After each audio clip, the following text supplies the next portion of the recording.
All right, we are back with another edition of the Fight Night Picks. This time we're going to talk about UFC 257, so we're going to go through the entire card. There's obviously been some changes, so I might need your help kind of walking me through the event order there because I don't have anything on me. But we'll start with that I guess your reaction to everything that kind of unfolded. Obviously, we won't go into the details with what was in the bag and our theories, but are you still happy that Frevola and Arman were able to fight, or do you think that's like a too risky for him to take that fight? I think I'm happy because they both had the same kind of weight, the same kind of like training weeks, 8 weeks notice. They both trained very hard for it. I know that Arman missed weight, which would be definitely an advantage for Arman come to fight Matt Frevola. But he's not really fighting, so he's still fighting an even tougher opponent or same level as Arman. I think he's a much tougher one, but they're still very big prospects. I feel like this is a very good opportunity for Frevola to get his name out, and he's on the main card of the main event of the prelims, which is a very good spot to have, which is a lot of people will tune in for that fight because they'll get ready for the main card. That's the best spot for them to be on. I'm happy that we got a fight. I think it would have been really unfair, especially for Frevola. He did nothing wrong. He made the weight that he was supposed to do. So I'm glad they've got the fight. Yeah, me too. I mean, I was talking to him right before the opponent switch, and people like that just have like let me fight mentality, right? Like, I just feel like it's so risky, especially because of the different styles too, right? Like you're training for someone completely different, and then last minute they give you a guy who's overweight. By overweight, I don't mean fat. I mean he's heavier, and it's just it's so much risk. He's got a nice little win streak going. If he loses, it knocks him back significantly. But I mean, he flew all the way to Fight Island for a fight. So maybe I don't know. I like it. I like that there is still that fight, but I think it's just very, very risky. That being said, this whole fight, I mean, obviously the main event is something that everyone's talking about. Anytime Conor McGregor returns, it becomes Conor McGregor fight week rather than just fight week. Is this for me? This is probably the second since fights have been back. I think the Jorge Masvidal fight was probably the one I was most excited for. The back and forth there with Usman and everything that unfolded. The fight ended up not being as great as we all hoped, but I think that was the most excited I was for a fight. I think this is the second most I've ever been excited for a fight card. Where does it rank for you in terms of your excitement level? I am excited, obviously, because Conor's fighting, but I think I'm a bit in. Like, I was really looking forward to Arman versus. That's what I thought that would have been a very good fight. Arman versus Frevola would have been a very good fight. I'm looking forward to the Ribas fight because that's a very good fight between two top 10, very high level strawweights. I think I'm like 7 out of 10. I think I was more excited for Holloway Qatar just because of the people who were on the card. And I was kind of really looking forward to the Wednesday card because it had like Magomedov on it, Mason Jones, and Fiorello, who are very good prospects who I've watched. So in terms of like the name value, obviously this card's bigger because it's got Dan Hooker, Chandler. But I think if you're looking at more of a prospect level, there's not as much as there were on the first couple of cards. But I'm still very looking forward to it. All right. With that being said, we can just we'll jump right into it. So the first fight on the night is Amir Albazi versus Jalga Zhumagulov. I probably butchered that name, but I think Amir Albazi is one of the most underrated flyweights. I mean, his only loss is to Shorty Torres, and I think Shorty Torres is right up there, top 5 best flyweights in the world, regardless of organization. Obviously, he's no longer in the UFC, but I think the guy's a UFC level fighter. And same with Albazi. I mean, Albazi looked very, very good against Malcolm Gordon in his debut. And Jalga Zhumagulov obviously had that close loss in his debut. What's interesting is Amir's first name and last name start with the first letter of the alphabet, and Jalga Zhumagulov's ends with the last letter of the alphabet. Fun fact, I had to throw it out there. It's the first time that's ever happened in UFC history, so I'm going to point that out. But what's your thoughts on the matchup, and who do you think wins it? I think it's a very good fight. I remember seeing Amir fight, I think, for Bellator a couple of years ago. I think he had maybe one fight in Bellator, and then he moved to Braven for Jose Torres. He looked very good against Malcolm Gordon. We've seen Malcolm Gordon then lose to Sumadeji, who's a very good fighter himself as well. And he's fighting against the guy who's beaten Tagirul and Bekov back in Russia, which is a very good win. And that was his only defeat. I think there's a lot of dispute on who should have won that fight. I think many people thought Tagirul won the fight. But I think it's a very good fight. But I think now we've got Zalgas. I think he's like 33 years old. So I feel like, especially in these divisions, you go more out of your prime at that kind of age. So I feel like Amir Albazi is the fresher fighter. And also, Muradov is just coming off a loss. I think he was teammates with Zhumagulov. So I'm not sure how much that affects things. But I just think Amir's just the fresher fighter, and I think he'll get sub in round 2. Yeah, it's an interesting one. What I find really, really interesting is that I think that Albazi is best. Albazi, if there's going to be a finish, I think it's going to be Albazi. You know, Albazi finishes fights. That's what he's known for. Zhalgas, not so much. That being said, Zhalgas has only ever been finished once in his career, which makes this very, very interesting. That being said, I think Zhalgas is going to have to take this late to win it. And I think he's going to be able to do it, but I think it's going to be a decision. And so I have Zhalgas Zhumagulov via decision, but I wouldn't be surprised if Albazi was able to get the finish. I just think that Zhumagulov is too tough to be put away, and I think that's Albazi's. If Albazi's going to win, it's going to be a finish. I just think Zhumagulov is too tough, and I think as the rounds progress, you're going to see the Kazakh fighter take over. And then we've got Nick Lentz versus Movsar Evloev. I don't know how to pronounce that name, but obviously change of opponents here for Nick Lentz too, and it's very risky on his behalf. Who do you have winning that one? I have Evloev winning. I think he's in a spot of 3 really top prospects, in my opinion, in that division, which is Lerone Murphy, Topuria, and Evloev. Those are the 3 of the biggest prospects in that division at the moment. He's got very good wins. I know he used to be a bantamweight, but he's beaten guys like Enrique Barzola, who's a very good fighter. He beat Mike Grundy as well in his last fight, and I think he was meant to fight last month. I think it was, and then that got pulled out. So he's not really taking his fight on that much short notice. He's been in camp, and same with Nick Lentz. He was also meant to fight, I think, on the first card of the year. I think he might have been the Holloway card. I'm not too sure on that. I think he was meant to fight within a week anyway. So again, this is not that short notice, but I feel like I've seen this fight is at 150. That might favour Nick Lentz because he's obviously a big featherweight himself anyway. And Evloev is kind of not the biggest of featherweights. He's made bantamweight before. He's been at bantamweight a lot. So, but I just feel like Evloev will win by unanimous decision, I think. Yeah, I'm in the exact same boat, and I think what's interesting is the fact that Lentz is much bigger. I mean, he's competed the majority of his career at lightweight, and Evloev competed at bantamweight, so there is a size advantage.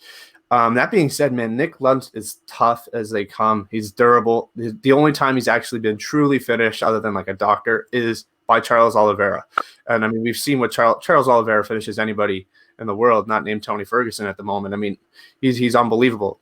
So there's no shame in those 2 losses, and I don't think Evloev's got the ability to put him away. That being said, I do think Evloev has the ability to win 2 of the 3 rounds. I think he can out-grapple him. I think he can outstrike him, but I just think Lentz is too tough to be put away. So I have Movsar as well via unanimous decision. 2 rounds to 1 for me, though. I don't think he clears the board. I think Nick Lentz may be able to snatch around, but I think ultimately he's going to win the fight. And then I think the next one is the next one the what was that? I think he wins because I'm just thinking one of the best prospects in the world at the moment. Yeah. Is the next fight the Khalil Rountree fight? I think that's the order I have. Yeah, that's what I have on Topology as well. Okay, perfect. Yeah, so we'll jump into the Khalil Rountree. Both these guys are coming off some losses. Obviously, Marcin Prachnio is struggling. And Khalil Rountree obviously has some of the best striking we've seen at light heavyweight, but he's inconsistent. You know, we saw what he could do against guys like Eric Anders, but then he'd go and not perform against Kutalaba, and he obviously has that huge knockout over Gokhan Saki. So it's interesting. And Prachnio has been finished in his last 3 fights, so it almost seems like Khalil Rountree is being like fed a bone here. Like, here's your chance. Go out there and knock out of the night. Get your confidence back. But we also saw that a few weeks ago with Joaquin Buckley versus Alessio De Chirico. So it's interesting that the UFC is doing this. It almost seems like they're trying to get these guys some highlights. How do you have this one going?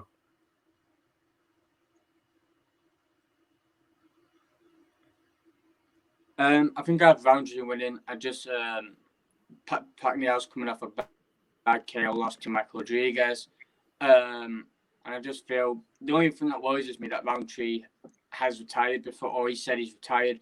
So I'm not sure how much heart he still has left in the sport. I'm hoping he's gone back to being very motivated, because if he's very motivated, that means he's going to be hopefully more consistent in his fights. I think he should definitely win. I think he'll win by KO round 1. I just feel his motivation is a massive factor going forward.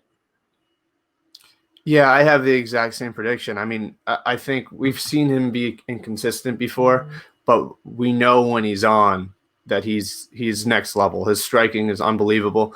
And Prachnio doesn't seem like the type that's going to be willing to take this down. I think he's going to engage the striking, and he's going to get caught.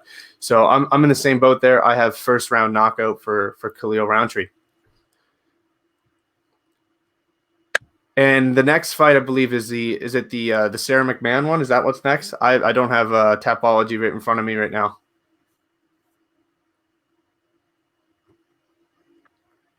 Yeah, that's the next fight. All right, so this one for me is compelling because it's like, I think it's going to play out primarily in grappling and on the ground. Sara McMann obviously has the Olympic level wrestling credentials, and Julianna Pena has very, very high level jiu-jitsu, which is very weird because last time she got finished by someone who's primarily a grappler.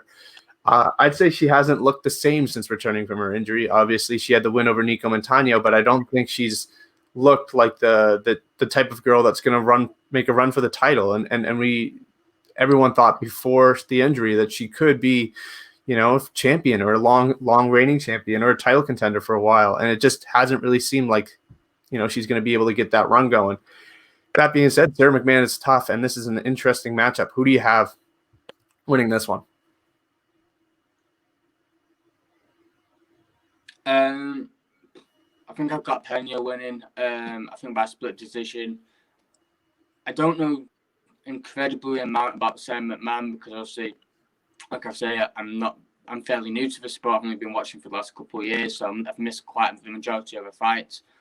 And I really don't know too much about Pena either, but I just think she will win by split decision. I've not really got that much of input to say on this fight. Yeah, I mean, this is a close fight. I have Sara McMann via close decision as well. I just think that the wrestling is going to be able to keep her out of those hard positions and help her be on top. And I don't see her getting caught in anything crazy in terms of submissions. That being said, this is an interesting one. I don't think either girl is able to get the finish. I think the other girl is just too tough and too durable. Sara McMann does have very good arm triangle chokes, so a lot of people are probably not looking like are probably forgetting that. That being said, yeah, like you said, I don't. It's a hard one for me. And I think a lot of it too is I really like Sara McMann. She's probably my favorite female fighter. So for me, because of that, I'm also leaning towards McMann. But I think it's close, and I think this one could go either way, and it's likely going to be a decision. But I'm having Sara McMann, and it's nice to be able to have a difference too. You said Pena, so I'm going to go McMann. Nothing wrong with having a little bit of a variance there. Next fight, Brad Tavares, who I idolize. I like the guy. I've always been a fan of Brad Tavares. He's one of the guys that really got me into this sport. And then you got Shoeface Antonio Carlos Jr., who a lot of people say I look like, which I don't see. But so this one's another one I'm torn between. Who do you have winning this one?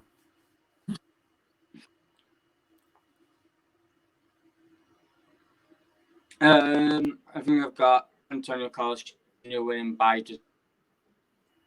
sub. I think I predicted him. I think I know he's been out of the sport for a bit. I think maybe more than a year now. I think he was meant to fight Muradov at one point. But also Brad Tavares hasn't got much momentum going for him, so he just lost to Edmund Shabazian. But he's a very, very tough fighter. I feel like if you're not that finished top 20 level fighter, I think he will beat you. And I just feel like Carlos Jr. is that top 20 fighter, and I feel like he's still got a lot more potential in him. And I think he might get the sub round 3. Yeah, it's a good one. I think that if it goes to the ground and it stays there, I think Antonio Carlos Jr. could run away with things and possibly get the submission. That being said, I mean, professionally, Brad Tavares has never been submitted. You know, his only submission loss was on the Ultimate Fighter to Court McGee, but that was ages ago. That being said, I mean, Brad Tavares is super tough. I mean, a lot of people are looking at the Edmund Shabazian fight and being like, oh, the guy can't be finished. But people forget that he just stood there and was a punching bag for Israel Adesanya, and he stood there and he hung in there. Antonio Carlos Jr. doesn't have the striking of either of those two gentlemen. So it's really just going to come down to where this fight goes. If it goes to the ground, Antonio Carlos Jr. wins it. If it stays on the feet, Brad Tavares, I think, runs it. And I have Brad Tavares winning it. I just think it's going to be played out primarily on the feet. I think Antonio Carlos Jr. is probably not going to shoot a whole lot. And I think when he does, Tavares is going to be able to stuff it, and he's going to keep this fight standing. And I don't see Tavares finishing Shoeface, but I do think it will end up going to decision. And I just have Brad Tavares, winning it. And that being said, Extreme Couture right now is probably the best gym in the world. I mean, they have so much success there. And usually I don't look at gyms and say gyms are the reason why a fighter is going to win the fight. But Extreme Couture is on a next level right now. And I like Eric Nixick. So I'm going to go with Brad Tavares. And then I think the next fight is, let me look here at Topology. The next fight is Arman Tsarukyan versus Matt Favola.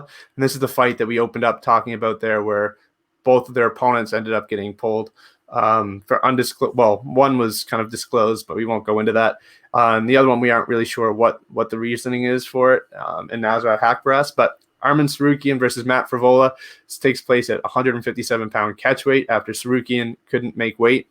So your thoughts on the fight, and who do you think's winning it?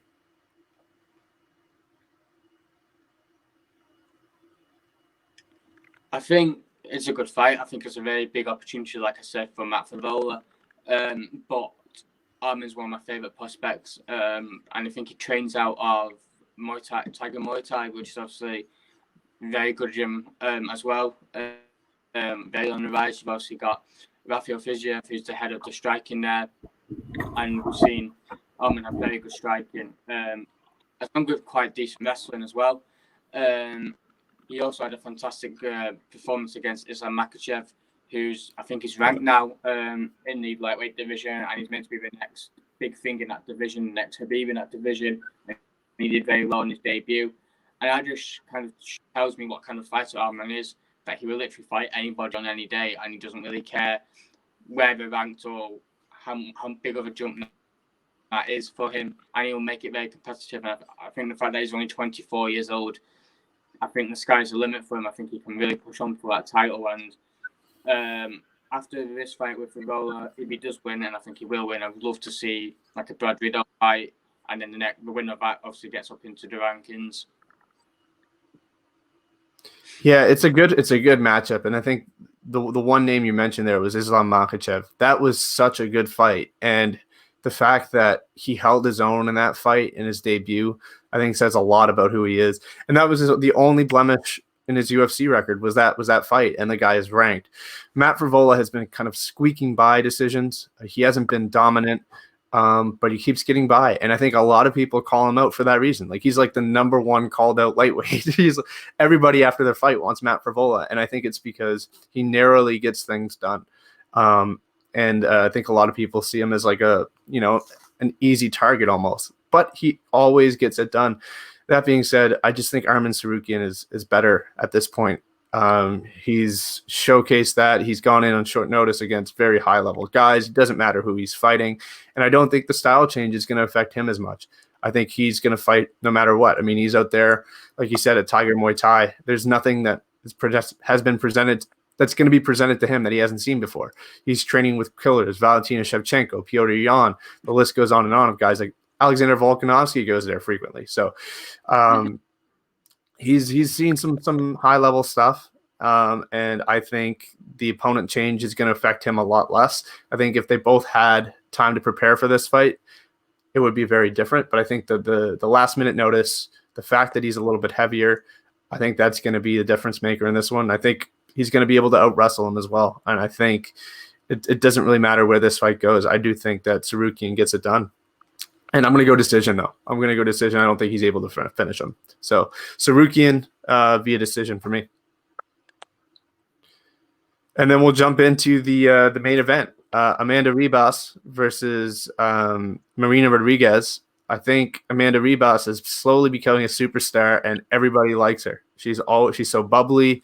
Everyone loves her character, and she's really kind of starting to grow into someone like a Paige Van Zandt that the UFC can kind of market just because of how good looking she is and her personality. But Marina Rodriguez is no joke. She's very, very tough. So who do you have winning this one? I think I have Ribas winning by decision. I think she's just very good. I think the win of the Paige Van Zandt is good, but Paige Van Zandt is not the best of fighters in the world. I think the win of Mackenzie Dern was like the big win for her, and that kind of shows how good she is. I know she's lost to Poliana Vieira in her last fight, Poliana Vieira, in one of the fights back in Brazil. But she's gone on not to lose again. She's beating very good names. I think you're going with Rodriguez because I think I watched your breakdown with Sugar C earlier in the week, so I think we'll be disagreeing on this one. But I think Ribas will win by decision. Yeah, it's an interesting one, and like you said, I have Marina Rodriguez, and I just think that she's faced higher level competition. Mackenzie Dern and Paige Van Zandt are great fighters, like you said. I just feel like they aren't at the level of a Carla Esparza or Cynthia Calvillo or Tisha Torres, right? Those are the last three fights for Marina Rodriguez, and she, outside of the Calvillo fight that ended up being a draw, I thought Calvillo won it, but outside of that fight, I think she's undefeated. I mean, she has a draw to Rana Marcos that I thought she won, and she has a loss to Carla Esparza, who's being considered for a title shot. I thought Marina Rodriguez won that fight, and so did a lot of other media members, and a lot of people thought she won that, as well as one of the judges. So I just think she's fought higher level opposition. She's very, very skilled on the ground as well. So I don't think Amanda Ribas had her way with her on the ground like she was able to do against the Paige. So I think she might be able to nullify that jiu-jitsu. And if she's able to do that and keep the fight standing, it could be a different ballgame. That being said, I do think that Amanda Ribas is capable of submitting her. I just don't think she will. So if Amanda Ribas gets the submission win, don't get mad at me for not bringing that up, because I do think she can. I do think Amanda Ribas is capable of doing it. I just don't think she will. So for me, Marina Rodriguez is gonna win this via decision, and I do think she's very underrated. I think she's one of the best strawweights in the world. I'd have her third or fourth in the entire UFC. The champ, Joanna, Jan, Joanne, and then maybe her. I really think that she could beat Rose as well. So I don't know why I'm so high on her, but I do really think she's very, very talented. Amanda Ribas equally as talented. I just feel like she hasn't proven that she's capable of beating the next level of competition. But this really is her shot. If she goes out there and she can submit Marina Rodriguez, she's legit.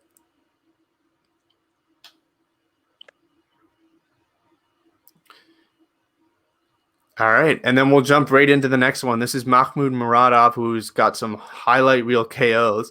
He hasn't been able to get a fight.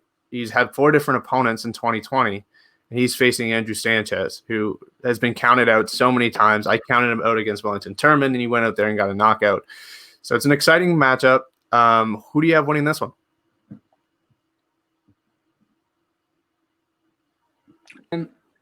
I think Muradov wins. I'm a massive fan of Muradov.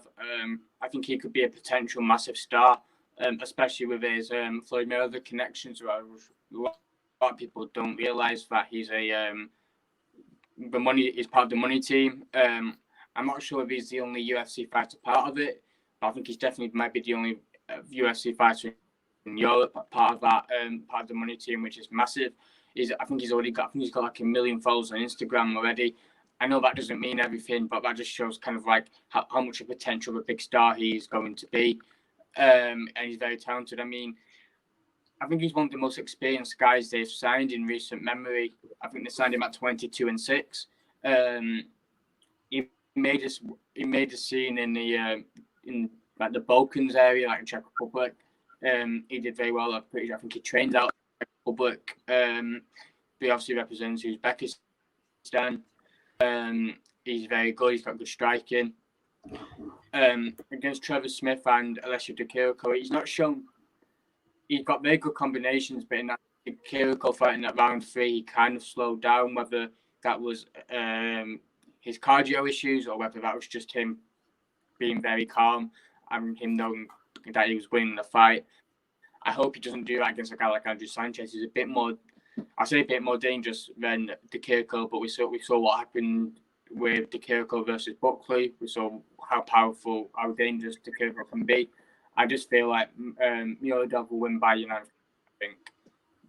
Yeah, I mean, I have the exact same. I mean, same rationale for everything. I think that Andrew Sanchez is very tough, and I think that I'm not saying Muradov can't knock him out, but I do think that because Muradov hasn't competed in over a year, it's going to take him a little while to get going. And I think, you're going to start to see him look good in the second round and third even. And he's probably going to win all 3 rounds. I just don't know if he's going to be able to put away Sanchez and take the risks to knock him out because of his inactivity. That being said, Andrew Sanchez performs better when he's the underdog. He goes out there and he surprises a lot of people. But Makhmud Muradov is a lot to chew on. Like that's a tough bone to chew on. The guy is tough. He's, like you said, 30 fights into his career. He's competed all over the world. He was supposed to fight Kevin Holland, so that tells you how high the UFC puts him.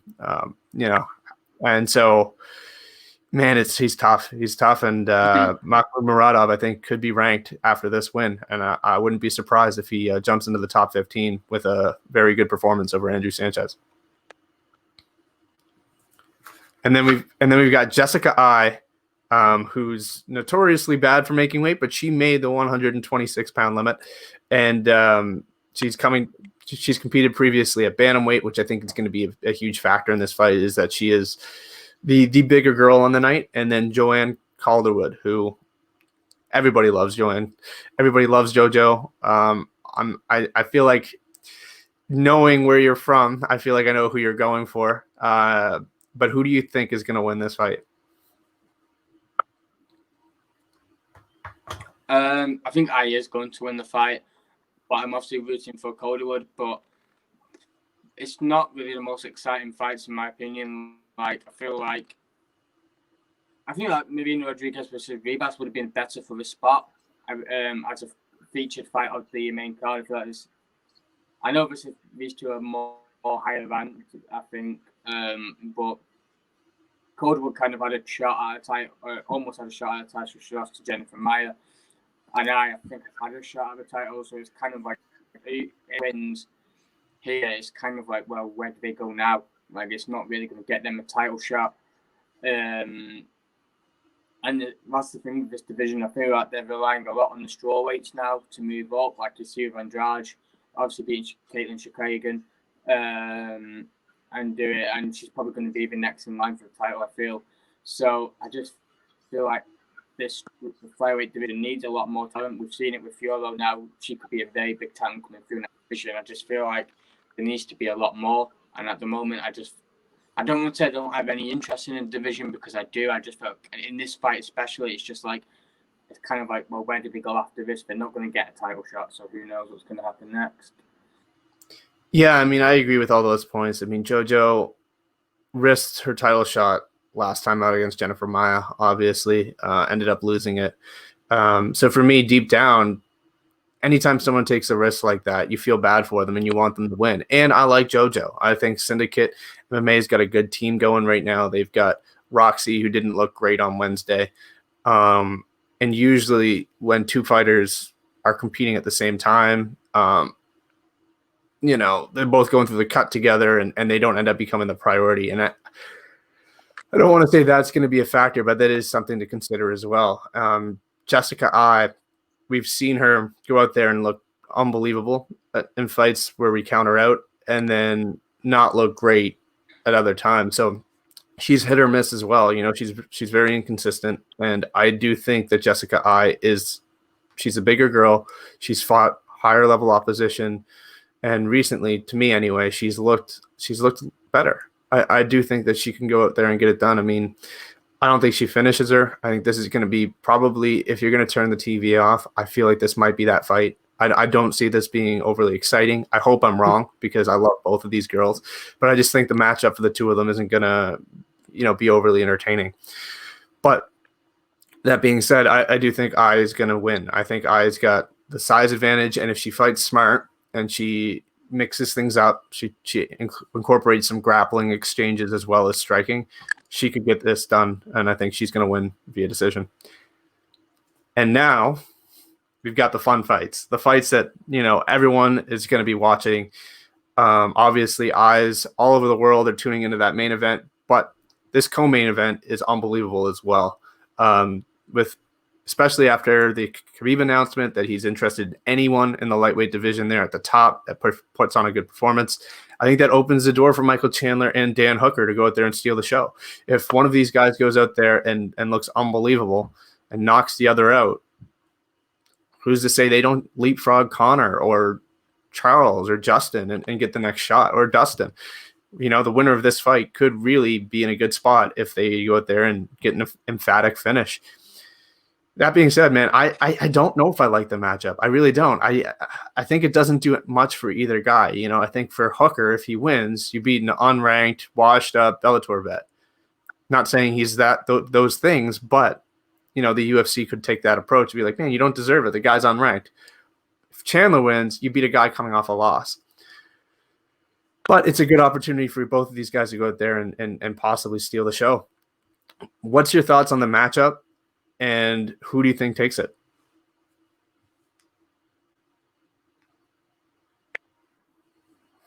I think Dan Hooker wins. I think just this assumption that Dan Hooker is not a very good fighter. I can see it on Twitter loads like, he's going to get beaten by this guy and this guy and this guy, because they didn't agree with the Paul Felder decision. I thought he beat Paul Felder as well, but I just feel like he's the most underrated lightweight in that top five, because he always gets left out of the conversations of the next contender. You have Dustin,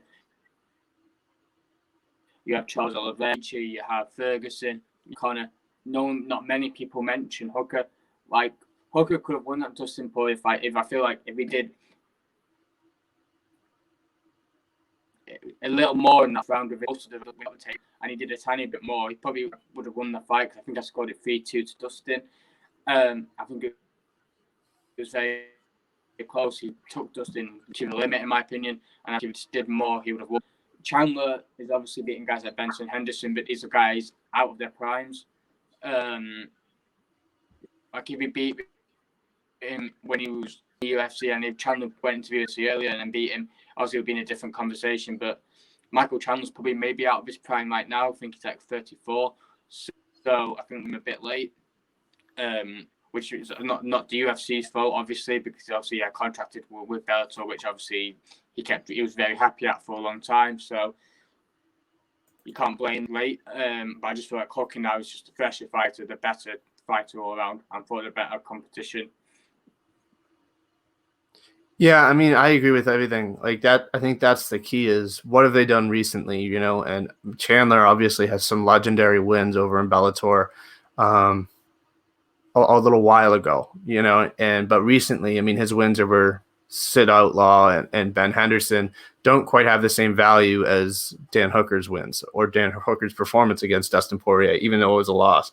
And I think Dan Hooker's recently has been facing much higher level opposition. Last time we saw Chandler fight a high-level fighter was Pitbull, and we saw the result. He got finished.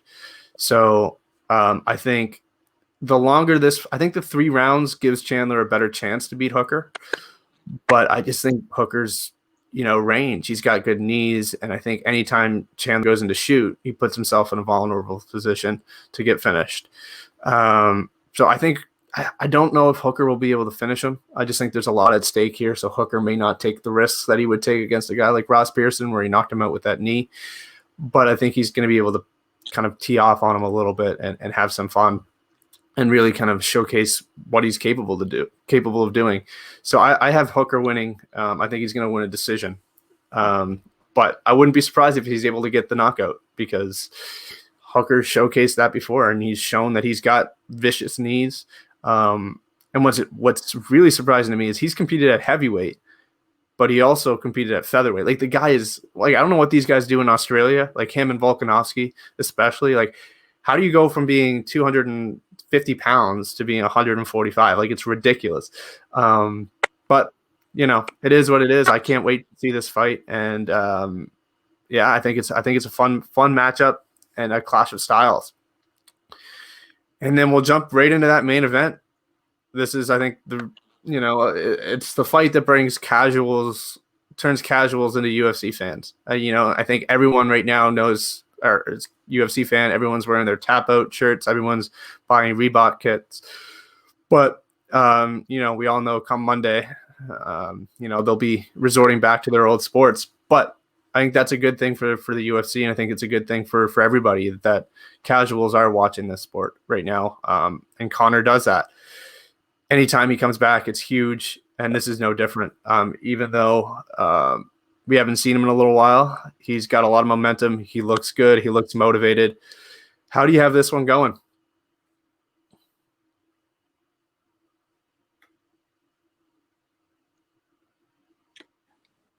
I think Conor wins. And also a quick come back on like Volkanovski being as big as he was. I think he kind of had to be with the sport he's playing. Obviously, he needs to build massive body mass. I'm not too sure what the Hooker did the same thing, but come to the Conor McGregor fight, I think McGregor will win. I think he'll win by first round KO. And that's not disrespectful to Poirier. I'm not trying to be disrespectful to Poirier. I just feel like that's his best shot of winning, and he normally delivers it in the first 2 rounds. So I do think he's going to win. I feel like he's had a year off now since his Donald Cerrone win. I think it's almost exactly a year, because I know that he fought on the first pay-per-view of the year last year as well. So it might be like a year and a week. But I think Conor will win. Dustin's very good. He's been in wars. And it's like, how much of this damage has he got left? Like, against Khabib, he didn't really take that much damage in terms of concussive damage. He just got submitted. And a fight that he did okay with. But obviously the Dan Hooker-Dustin Poirier fight was very good. The Poirier-Justin Gaethje fight was good. The Dustin Poirier and the Alvarez fight was good. He also got like illegally kneed, I think, in the first fight by Eddie. All of this thing will accumulate into big damage. Conor hasn't really took much damage. Like, if you look at his losses, Joe Duffy, I think he got submitted to. I'm not about that, but I know he lost to Duffy. He lost to Nate Diaz. He got submitted by Diaz. Again, it's not too bad of a way to lose. And again, he didn't take much damage in those fights. So he's a lot more fresher. And I just feel like now this is a great time for him to fight Poirier.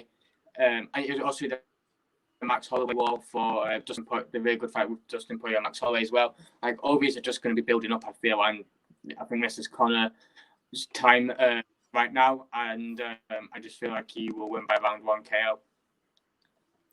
Yeah, it's this fight is so different than the first. Like, I don't even consider the first. Like, I kind of ignore the first one happened, because they're completely different fighters, different weight class altogether.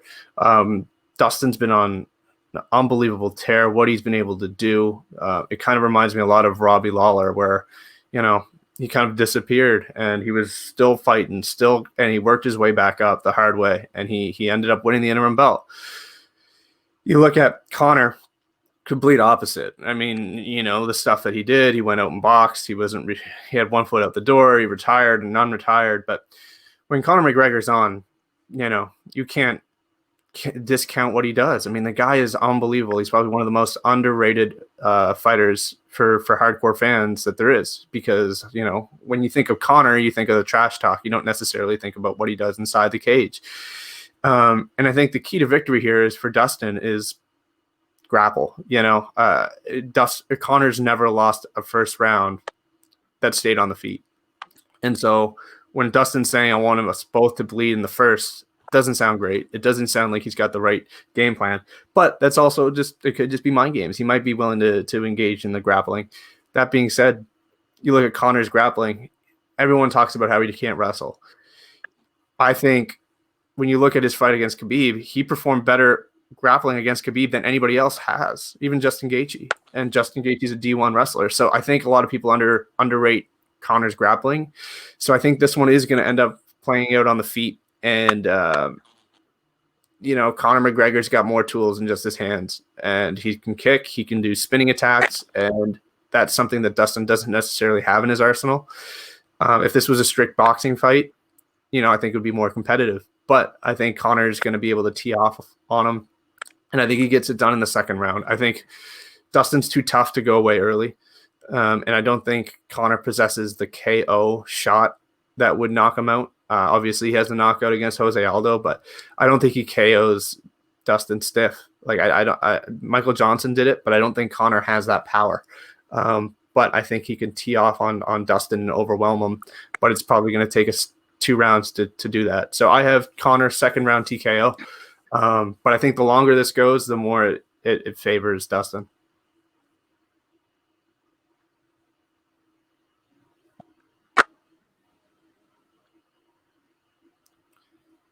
Is there anything else you'd like to add before we end this? I mean, I think we kind of did a pretty good prediction on all of our fights, how we think it's going to play out. And but is there anything you'd like to add? Any crazy predictions? Who do you think is going to be the fight of the night or anything like that?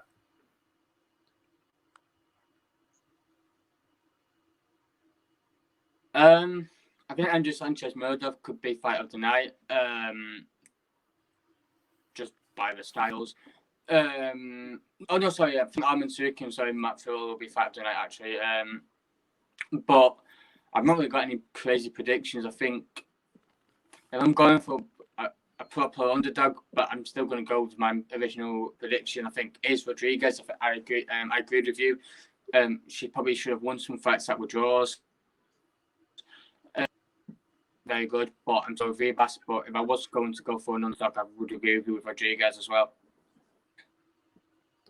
Before we end this, I'll give you this chance to plug your social media. Where can people follow you?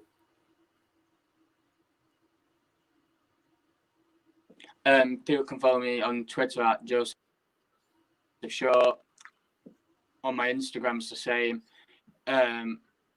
And on my YouTube channel is pretty much the same as well. But I've not really uploaded much recently. Start doing it again soon. I'll have to hoping to get better equipment, but I'm hoping to start filming again soon. All right, thanks very much for the time, man. I know it's fight day, so I appreciate you taking the time.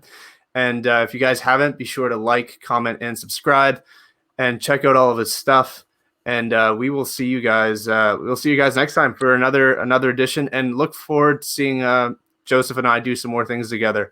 Obviously, now with the website up and running, there's a good chance that him and I are gonna collab on a few things. And we'll see you guys next time.